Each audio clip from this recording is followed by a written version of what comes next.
Hello, this is Gene Irwin, the founder of the 3D Business Launch Model. In this free video, I'm going to explain to you how fair market value affects your business. I should know, I've investigated over 3,000 companies in a 13-year period and wrote a book on the process called Mergers and Acquisitions, the secret of exiting your business under your terms. You see the signs of broken dreams, bad business decisions, inflation in the economy, and the inability to sell the family's business.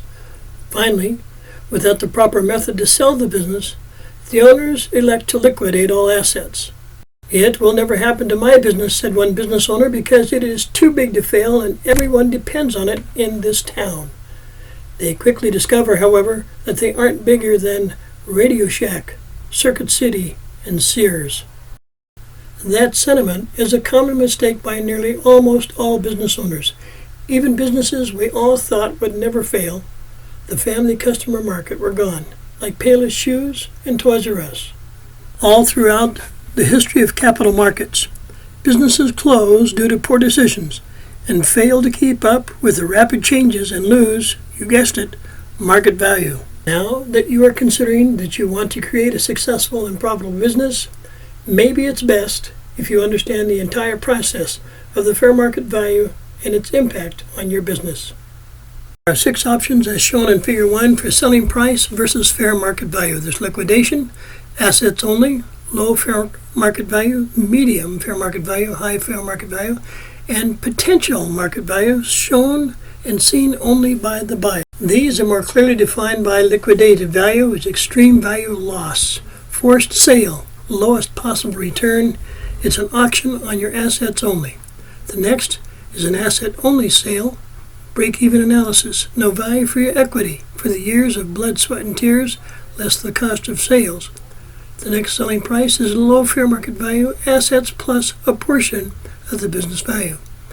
Would be assets value, where high fair market value is given to you plus the assets, plus the goodwill, plus equity.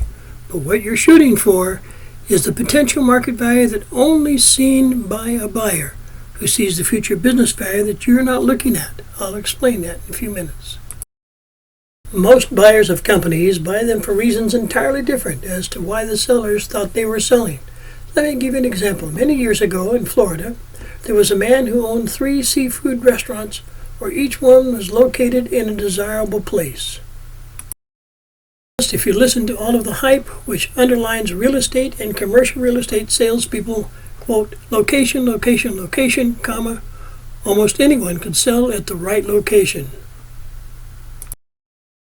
And so the owner of these 3 restaurants felt that each one was on a nice piece of property, beautifully situated in what he felt sure were prime locations.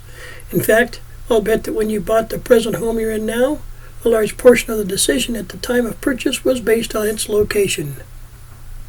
However, in the case of this restaurant owner, the new owner elected to immediately tear down all 3 buildings simultaneously, regardless of the beautiful location they were in.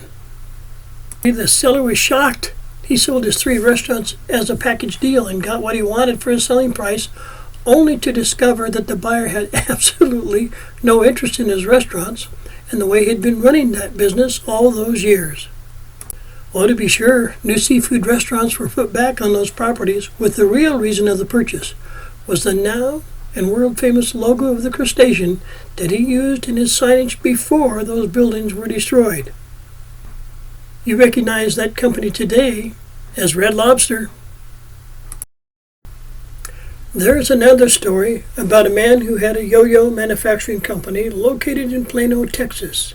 He had revenues of approximately $250,000 a year, and it looked like in the next couple of years it would reach $500,000 in sales. He thought by the time he would be able to sell his business for $500,000. He sold his business for $900,000, but he couldn't understand why a buyer would pay that much for his business when to him it was worth about $500,000 at a time when it was barely doing $250,000 a year in sales. He thought that he was selling a yo-yo manufacturing company. However, what the buyer bought was the fact that his manufacturer had a very valuable qualified vendor M certification to make and sell goods and products to Walmart Incorporated. That's what he bought, not the yo-yo company.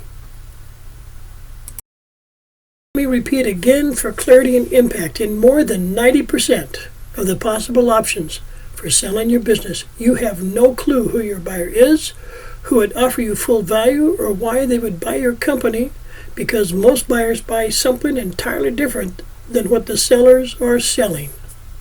Again, most buyers buy something entirely different than what the sellers are selling. So what does this have to do with your startup, franchise, acquisition of a business? Well, now your goal should be expanded from building a profitable and successful business to include that can be sold at full market value. All clients to the 3D Business Launch Model business will get a copy of my book, which entails the secrets of exiting your business. This is Gene Irwin, the founder of the 3D Business Launch Model, and in this free video series we're explaining to you how fair market value affects your business. By the way, we're going to show you a new slide which gives you some immediate contact information until our new website gets up and running. We want to make sure you have a chance to receive all of these free materials. Again, this is Gene Irwin, founder of the 3D Business Launch Model. You have a great day.